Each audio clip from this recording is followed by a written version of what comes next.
할렐루야. 7월 16일 매일 성경 말씀 묵상을 주님의 이름으로 시작합니다.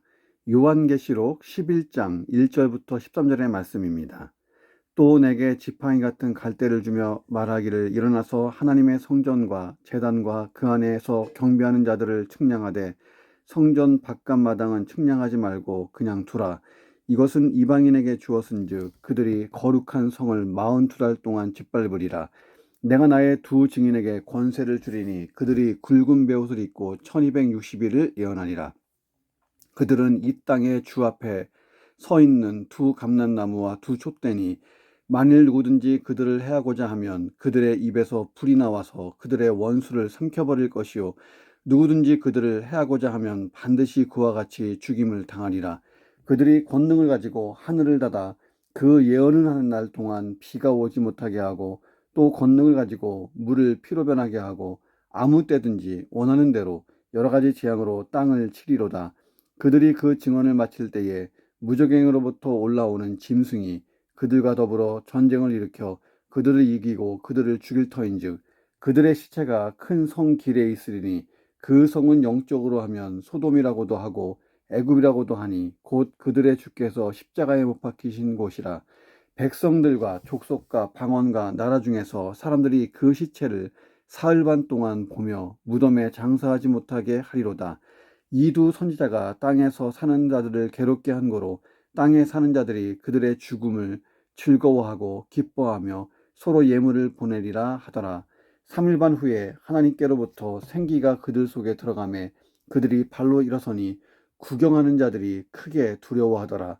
하늘로부터 큰 음성이 있어 이리로 올라오라 함을 그들이 듣고 구름을 타고 하늘로 올라가니 그들의 원수들도 구경하더라. 그때에 큰 지진이 나서 성 10분의 1이 무너지고 지진에 죽은 사람이 7천이라. 그 남은 자들이 두려워하여 영광을 하늘의 하나님께 돌리더라. 아멘. 자, 우리가 지금 어디를 보고 있냐면 나팔재앙이 있는데, 자, 6나팔이 불리고 이제 7나팔이 불려야 되는데 그 사이에 지금 막간이 있는 거예요. 막간. 어제는 그 천사가 하늘로부터 내려와서 뭔가 증언하는, 그러니까 앞으로 되어질 요한계시록의 남은 부분을 두루마리 상태로 가지고 와서 증언하는, 그리고 또 그 두루마리를 요한이 먹고 또 나가서 또 전해야 되는 그런 이야기들을 나눴단 말이죠. 어쨌든 복음이 앞으로도 계속 증거돼야 되고, 왜냐하면 곧 세상의 종말 최후의 심판 예수님의 재림이 코앞에 와 있기 때문에. 자, 오늘 본문은 그 교회에 대한 이야기예요. 예수님이 이 땅에 오셔서 십자가를 지시고 또 이 대속의 사역을 완성하시고 부활 승천하신 이후에 다시 오시잖아요. 예수님이 오신 때부터 다시 오실 그 사이에 교회가 사역하는 시대가 됐습니다. 이 교회가 사역하는 시대에 이 교회를 상징하는 이 두 증인이 오늘 본문에 등장하는 거예요. 자, 그러니까 칠나팔 재앙은 세상 끝장나는 재앙이란 말이죠. 왜냐하면 그게 7대접 전체를 담고 있기 때문에. 근데 그 전에 교회는 계속해서 복음을 증거하고 하나님이 긍휼히 여기셔서 여전히 그 영혼들을 돌아오게 하실 때 추수의 역할, 그리고 또 영혼권의 역할, 복음 증거 역할을 계속해야 된단 말이죠. 자, 예수님의 재림으로 말미암아 최종 도래할 현 우주와 역사의 대종말 직전에 있을 혹독한 대환란이 교회에게 임한다 하는 이야기가 오늘 본문에 있습니다. 자, 이 이야기를 가지고, 이 내용을 가지고 한번 본문을 묵상합니다. 첫째는 하나님께서는 최후 심판 때까지 교회를 보호하신다. 그러니까 하나님이 최후의 심판, 예수님 재림할 때까지 교회는 절대 사라지지 않는다는 거예요. 하나님이 붙들고 보호하신다. 1절에 보니까 요한이 지팡이 같은 갈대를 받았습니다. 자, 그리고 명령을 받았어요. 이 갈대를 가지고 하나님의 성전과 제단과 그 안에 경배하는 자들을 측량하라. 자, 원래 이 측량이라는 것은 옛날부터 물건이나 토지 등이 자신의 소유인 것을 확인하는 방법으로 쓰인 것이 측량입니다. 사람들은 측량을 통해서 측량한 부분이 내 거다, 나의 소유다, 다른 사람들이 침범할 수 없게끔 하였습니다. 자, 하나님이 이 명령을 요한에게 내렸어요. 무엇을 의미하는 것인가? 느낌이 오지 않습니까? 자, 일단 하나님의 성전과 제단과 그 안에서 경배하는 자들 전체는 교회를 상징합니다. 그러므로 측량하라, 이 얘기는 교회에 대한 하나님의 절대적 보호. 그러니까 요한이 측량한 그 교회, 하나님이 내 거야, 이 측량된 것은 내 거야, 절대적 보호를 뜻합니다. 자, 7장에 나오는 이마에 인침을 받은 성도들이 결코 멸망하지 않은 것처럼 성도와 교회를 하나님이 끝까지 보호하신다는 거예요. 자, 그러나 성도와 교회가 결코 마지막 때의 대환란을 피하지는 못한다는 거예요. 이 대환란의 폭풍 속에 돌진해서 전진해서 가는 거예요. 자, 그 대환란의 때가 언제인지 정확히 알 수 없지만 분명한 것은 예수님의 재림이 코앞에 이른 시점에 큰 환란이 있을 거라는 거예요. 그건 분명히 있다는 거예요. 성경이 증거하고 있으니까. 본문 전체를 보면, 그런데 그 대환란의 기간은 그렇게 길지가 않다는 거예요. 굉장히 짧습니다. 자, 마지막 때의 교회는 큰 환란의 때를 맞이하지만 굉장히 짧은 시간이고 하나님의 보호하심을 입고 궁극적으로 교회가 승리한다. 이것이 오늘 본문 전체의 핵심입니다. 자, 그런데 하나님의 보호하심에서 벗어난 자들이 있다는 거예요. 2절에 보니까 이방인들은 벗어납니다. 여기서 이방인은 뭐 유대인이 아닌 이방인, 그런 의미라기보다는 불신자들을 뜻해요. 예수 안 믿는 불신자들. 자, 그들은 성전 바깥마당에 있는 사람들로 표현됩니다. 자, 구약 성경에 나오는 성전을 보면 성전 밖의 마당을 이방인의 뜰이라고 불러요. 넓은 의미에서 보면 성전에 포함되어 있지만 하나님의 성전으로 여겨지지 않는 부분이 이방인의 뜰이었어요. 자, 2절의 메시지는 무서워요. 마지막 때에 하나님께서 사람들을 둘로 나누신다는 거예요. 이방인의 뜰에 있는 사람, 성전 안에 들어와 있는 사람. 그러니까 예수님이 곡식과 가라지의 비유를 통해서 마지막 때에 곡식과 가라지가 나눠지잖아요. 양과 염소의 비유처럼 양과 염소가 나눠집니다. 자, 어떤 곡식이든지 결식이가 이르면 그 본연의 모습이 드러나잖아요. 양과 염소도 목자의 눈에는 확실히 구별되는 거예요. 그러니까 주님이 재림하실 때에 알곡과 가라지가, 양과 염소가 구분되는 것처럼 구원받을 자와 멸망당할 자가 확연히 구별된다는 거예요. 1절에는 구원받을 사람, 2절은 멸망받을 사람, 1절은 성전 안에서 경배하고 있는 자들, 2절은 성전 밖에 이방인의 뜰에서 있는 자들, 구별되잖아요. 나는 어느 쪽인가? 당연히 우리는 성전 아니죠. 하나님의 보호함을 입습니다. 오늘 내가 하루를 담대하게 시작할 수 있는 이유가 뭐냐면, 주님 재림하실 때까지, 아니면 내 생명 다할 때까지 내가 누구 손에 있다? 하나님의 능력의 손에 있다. 하나님의 능력의 손이 나를 보호하고 지키신다. 교회를 지키시는 것처럼 내 영혼 지키시고 내 인생을 하나님이 붙들고 계심을 믿고, 우리가 주님 재림할 때까지 하나님의 사람들, 교회, 예수님의 피값으로 사신 교회, 영원히 무너지지 않습니다. 자, 두 번째는 주님 오실 때까지 교회가 해야 될 일은 영원히 복음을 증거하는 거예요. 2절에 따르면 이방인이 거룩한 성을 42달 동안 짓밟아야, 이방인은 세상, 즉 복음을 적대하는 모든 적그리스도 세력을 뜻합니다. 그러니까 예수 그리스도를 믿지 않는 모든 세력, 그 뒤에 사탄이 존재하고 있죠. 자, 교회와 이 적그리스도 세력은 주님이 오실 때까지 영적 전쟁을 해요. 예수님이 이 땅에 오실 때부터 다시 오시는 그 기간까지가 다 영적 전쟁 기간이에요. 예수님의 초림과 재림 사이가 다 영적 전쟁. 교회와 누가? 적그리스도 세력. 예수를 그리스도라고 인정하지 않는 모든 세력. 그 왕초가 누구냐면 사탄. 근데 이 전쟁은 당연히 이미 교회가 이겨요. 왜냐하면 예수님이 이미 승리를 확정지어놨기 때문에. 자, 방금 얘기했듯이 영적 전쟁의 기간이 언제냐? 예수님의 초림과 재림 사이입니다. 여기서는 성경에서 42달이라고 표현했어요. 특별한 의미는 없어요. 42달. 자, 이 기간은 교회가 복음을 거세게 증거해야 되는 시기입니다. 한 영혼이라도 멸망해서 건져내야 되기 때문에 거세게 복음을 증거해야 돼요. 최초에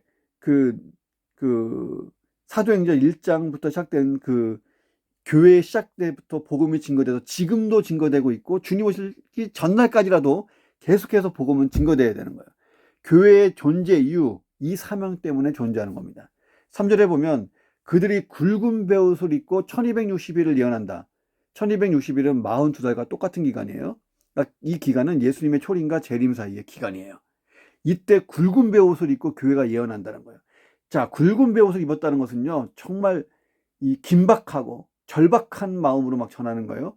자, 교회가 예언한다는 것은요, 하나님 말씀을 전하는 거예요. 복음을 세상에 증거한다. 그 핵심이 뭐예요? 예수가 당신의 그리스도요. 믿으면 하나님의 자녀가 되고, 믿으면 하나님의 나라에 들어갈 수 있고, 믿지 않으면 영원한 불못에 떨어지고, 믿지 않으면 마귀의 종로로 타게 되고, 막 이렇게 막 전하는 거잖아요. 자, 그래서요, 한 영혼을 주님 앞으로 인도하는 것은요, 거의 전쟁이에요, 전쟁. 그 붙들고 있는 적그리스도 세력, 그 뒤에 있는 사탄과의 전쟁이에요. 하나님의 말씀은 모든 거짓을 파괴하는 능력이 있어요. 그래서 오늘 본문에 보니까 세상이 교회가 복음을 전할 때, 말씀을 전할 때 감당하지 못해요. 그러니까 거꾸로 이 말씀을 전하는 교회를 핍박한다는 거예요. 왜냐하면 그 뒤에 사탄이 있잖아요. 자, 그러나 하나님께서 교회에 권세를 준다는 거예요. 그러므로 교회는 하나님이 주신 권세를 가지고 복음을 전합니다. 그러면 필승이라는 것입니다. 권세 중에 권세가 뭐예요? 예수 그리스도, 그 이름이 권세예요. 주님 오시기 전에 더 많은 환난과 핍박이 교회에 임한다는 거예요. 예. 자, 그런 어려움을 견뎌야 돼요. 앞으로 우리 시대 아니면 다음 시대 알 수 없어요. 자, 이유가 뭔가? 왜 그런 환난이 왜 교회가 견뎌야 되나? 왜냐면 아직 과도기라는 거예요. 하나님이 세상에 기회를 주고 계세요. 여전히 한 영혼이라도 더 구원받을 수 있는 시간을 주시는 거예요. 긍휼의 은혜 때문에 그렇습니다. 그런데 그것이 영원히 지속되지 않아요. 끝이 있어요. 긍휼의 은혜도 끝이 있다는 거예요.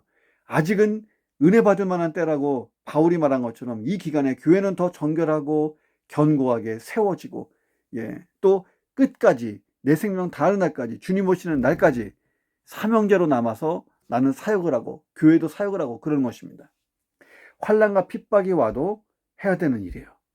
자, 그 예수님의 초림과 재림 사이에 이 영적 전쟁 가운데에 교회가 때로는 대환란 가운데 막 들어가고 할 때에 교회는 더 교회될 것이고 그리스도인은 더 그리스도인답게 될 것이고, 그렇지 않은 사람들은 다 그냥 떨어져 나가겠죠.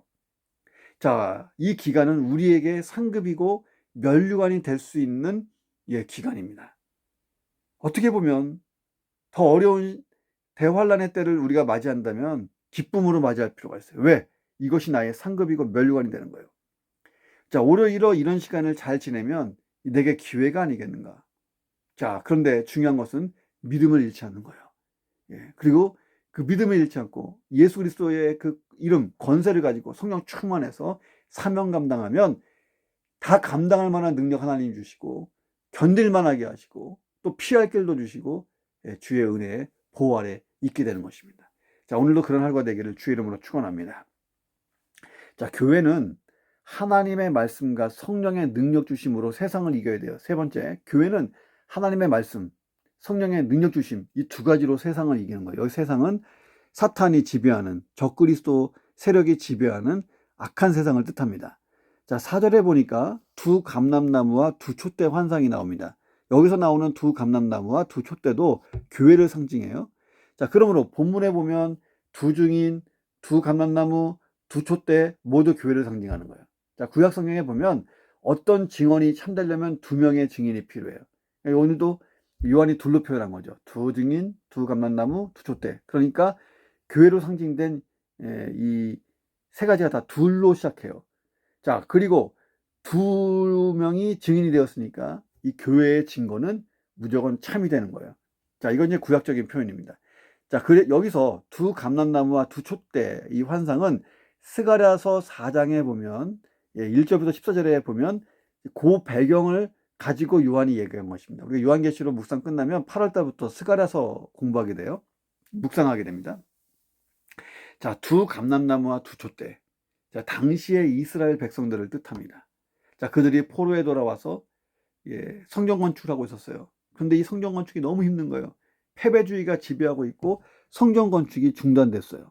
그때 하나님이 스가랴 선지자를 통해서 하나님이 그들을 붙들고 있음, 그리고 승리할 거라고 하는 것을 이 환상 가운데 보게 하고 그 다음에 예언하게끔 하셨습니다. 자, 그 환상의 내용이 뭐냐면 이런 거예요. 그들의 힘으로 하지 말고 하나님이 주신 능력으로 하라는 거예요. 스가랴서 4장 6절에 보면 이는 힘으로 되지 아니하며 능력으로 되지 아니하고 오직 나의 영으로 되느니라. 여기서 나의 영은 성령님이죠. 성령님의 능력으로 하라는 거예요. 자, 그래서 그 환상에 보면 이제 그 촛대가 있고 감람나무가 있는데 감람나무에서부터 촛대로 계속해서 기름이 부어져요. 성령의 기름 부으심이 있는 거예요. 그러니까 교회는 그냥 사역하는 게 아니라 성령의 기름 부으심이 있어야 됩니다. 나도 마찬가지고요. 자, 그래서 어쨌든 이스라엘이 그 스가랴의 외침, 스가랴의 메시지를 듣고 다시 힘을 얻어 성전 건축을 완성합니다. 자, 그때 이후로부터 지금까지 우리 힘으로 이 말세에 사역하려고, 대환란을 통과하려고 하면 실패할 수밖에 없어요. 자, 교회는 성령의 능력 주심으로 하는 거예요. 자, 그리고 그 능력으로 적그리스도의 모든 권세를 꺾는 거예요. 자, 성령이 능력 주실 때 성령님이 쓰시는 게 뭐예요? 하나님 말씀을 도구로 씁니다. 자, 그래서 우리가 두 개가 필요한 거예요. 성령의 능력 주심, 그리고 내가 말씀을 딱 붙들고 그 말씀으로 치는 거예요. 예. 성령이 능력을 부으시는 교회. 자, 그런 그 두 촛대, 그 교회는 절대로 불꽃이 꺼지지 않습니다. 자, 지금 중요한 게 뭡니까? 우리 교회에 과연 불꽃이 잘 타고 있는가? 성령의 기름 부으심이 가득한가? 성령이 충만한가? 이게 제일 중요하고. 자, 그리고 우리가 말씀 위에 굳건히 서 있는가? 말씀을 끊임없이 우리가 섭취하고 있는가? 그래서 말씀으로 강하게 무장되어 있는가? 자, 싸울 무기, 말씀의 검이 있는가? 예. 이 두 개가 잘 준비됐다면 이제 우리는 앞으로 가는 것입니다. 사역하러 사역을 잘 감당하는 거예요. 자, 5절에 보면 의미심장한 기록이 있어요. 만일 누구든지 그들을, 그러니까 교회를, 두 증인을 해하고자 하면 그들의 입에서 불이 나와서 그들의 원수를 삼켜버릴 것이요. 누구든지 그들을, 그러니까 교회를, 두 증인을 해하고자 하면 반드시 그와 같이 죽임을 당하리라. 야, 보세요. 자, 입에서 나오는 불. 야, 교회가요, 두 증인으로 지금 이렇게 비유되고 있잖아요. 상징되고 있잖아요.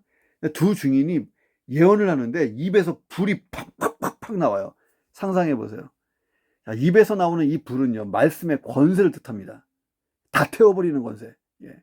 구약 성경에 보면 엘리야가 아합이 보낸 이 병사들을 마주하게 되죠.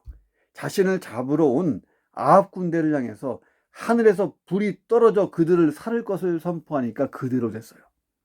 자, 이런 배경을 가지고 요한이 지금 이제 환상은 본대로 얘기하는 거예요. 교회가 외치는 복음, 말씀 선포가 결코 약한 게 아니에요. 예수 믿으세요. 하나님은 당신을 사랑합니다. 마지막 때가 오고 있어요. 최후의 심판 때는 구원받을 기회가 없어요. 예수님이 당신의 구주고 주님이심을 믿어야 됩니다. 이런 게요, 결코 약한 게 아니라는 거예요. 자, 우리가 전하고 있는 그 복음이 천국과 지옥을 나누잖아요.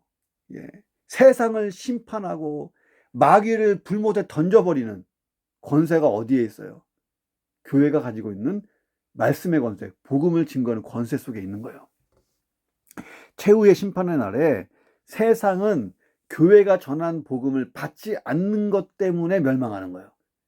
교회가 뭘 증거했는데요? 가장 중요한 거, 예수가 그리스도이심을 증거했는데 그것을 받지 않은 불신자, 적그리스도 세력, 심지어는 사탄까지 전부 다 불못에 던져지는 것입니다.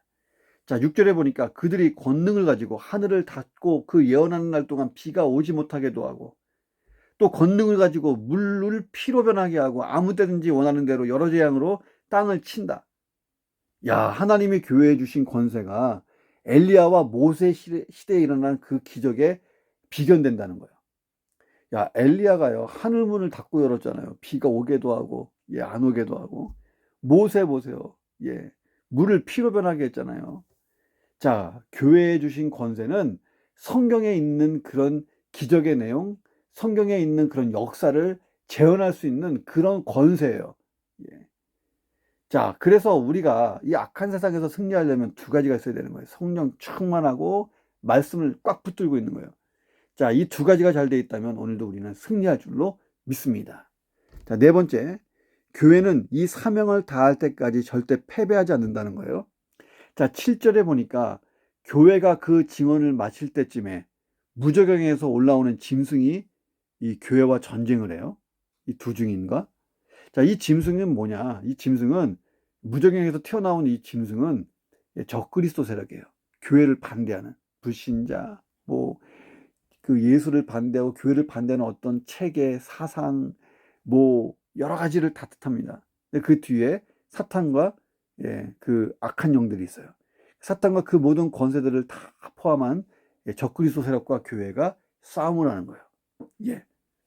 자, 그들의 목표는 원래는 예수님이었어요. 그런데 예수님이 십자가에 죽음과 부활을 통하여 사탄의 머리를 깨버렸잖아요. 창세기 3장에서 여자의 후손이 뱀의 머리를 박살낼 거라고 예언한 대로 그대로 이루어진 거예요. 자, 그러자 사탄과 그 모든 권세가 이제 예수님의 몸이라고 상징되는 예수님의 분신인 교회를 공격하기 시작하는 거예요. 예수님을 직접 공격하지 못하니까. 자, 예수님의 승천 이후 재림 때까지 교회는 이 공격에서 자유롭지 못합니다. 지금도. 자, 그런데 본문을 보면 이해하기 어려운 게 있어요. 교회가 완전히 패배한 것처럼 보여요. 왜냐하면 죽었잖아요. 짐승이 두 증인을 이기고 그들을 죽였어요. 그 두 증인의 시체가 큰 성에 널브러져 있었습니다. 여기서 이 큰 성이라는 것은 세상, 적그리스도적 세상을 뜻합니다. 8절에 보면 그 성은 영적으로 소돔이라고도 하고 애굽이라고도 한다. 곧 그들의 주께서 십자가에 못 박히신 골고다 같은 곳이다. 이렇게 되어 있는 거예요. 자, 9절에 따르면 백성과 족속과 방언과 나라 중에서 사람들이 다 나와서 사흘 반 동안 이 두 증인의 시체를 구경합니다. 너무 끔찍하지 않아요? 무덤에 장사하지 못하도록 막 방해해요. 그리고 즐거워서 막 잔치를 벌립니다. 예물을 막 서로 보내면서 선물 교환하면서. 자, 그러면서 이 두 선지자, 다시 말하면 교회가 자기를 괴롭게 했기 때문에 마땅히 잘 죽었다고 환호성을 칩니다. 도대체 이런 것들이 상징하는 게 뭘까요? 자, 적그리스도 세력과 교회는 주님 오실 때까지 영적 전쟁을 해요. 자, 그런데 이 영적 전쟁이 실제로 물리적으로도 일어난다는 거예요. 살고 죽는 일까지로 그런 일들이 일어날 거라는 거예요. 최근 선교사님들의 사역 얘기를 들어보면 한국에서는 경험할 수 없는 정말 순교하는 현장의 이야기가 막 들려지잖아요. SNS로 저는 받아본 적이 있어요. 지금도 가끔 받습니다. 그래서 이 말씀이 너무 실감되는 거예요. 얼핏 보면 이 순교하고 이 교회가 불타고 선교지에서 교회가 패배한 것처럼 보여요. 자, 그런데 우리가 절대 놓치지 말아야 될 부분이 뭐냐면 그들이 그 증언을 마칠 때예요. 교회의 사명이 끝난 시점에 어떤 일이 일어나요. 자, 그래서 시간적으로는 성경에 보니까 사흘 반이라는 짧은 기간이 나와요. 그러니까 교회가 예언하면서 적그리스도 세력을 압도한 기간, 하나님의 말씀이 막 입에서 불이 막 나가고 적그리스도 세력을 막 압도하던 기간이 1260일에 비하면 사흘 반 정도의 대환란은 아주 짧은 기간이잖아요. 자, 이 말씀은 교회가 사명을 마칠 때까지 절대 패배하지 않을 거라는 거예요. 자, 그리고 이 두 증인의 죽음이 패배를 의미하지도 않아요. 11절에 보세요. 3일 반이 지나서 하나님께로부터 생기가 그들 속에 들어가 그들이 발로 일어나 구경하는 자들이 크게 두려워합니다. 부활했어요.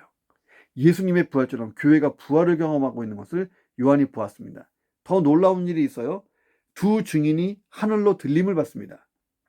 12절에 보면 하늘에서 큰 음성이 나는데 이리로 올라오라 그럽니다. 자, 그러자 두 증인이 구름을 타고 하늘로 올라가고 원수들이 구경해요. 이게 뭘까요? 장차 있을 예수님 재림 때의 휴거 사건을 의미하고 있어요. 자, 정리해 봅시다. 예수님이 처음 오셨어요. 초림, 예수님이 다시 오실 거예요. 재림, 이 사이가 1260일로 표현되고 42개월로 표현된 교회와 적그리스도 세력 간의 영적 전쟁 기간, 다시 말하면 복음이 증거되는 시간.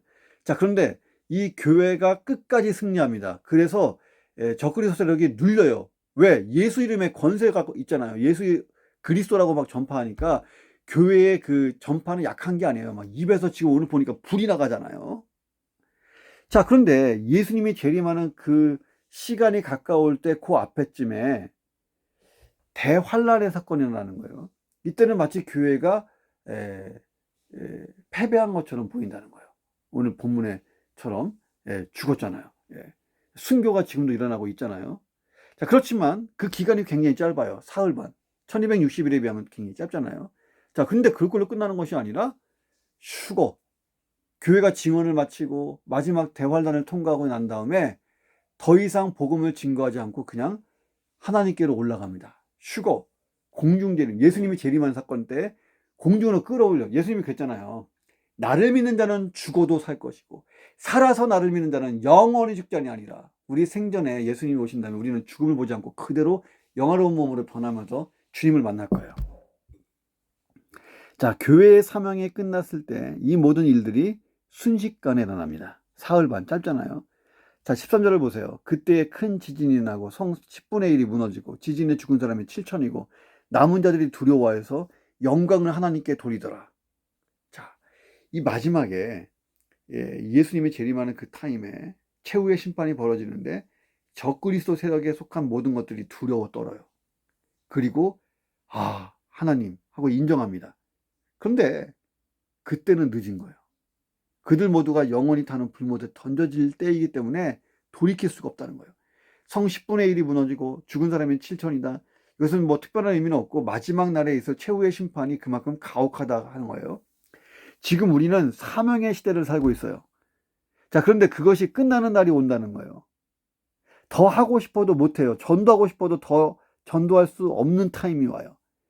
자, 그러니까 부지런히 지금은 사명을 따라 살아야 됩니다.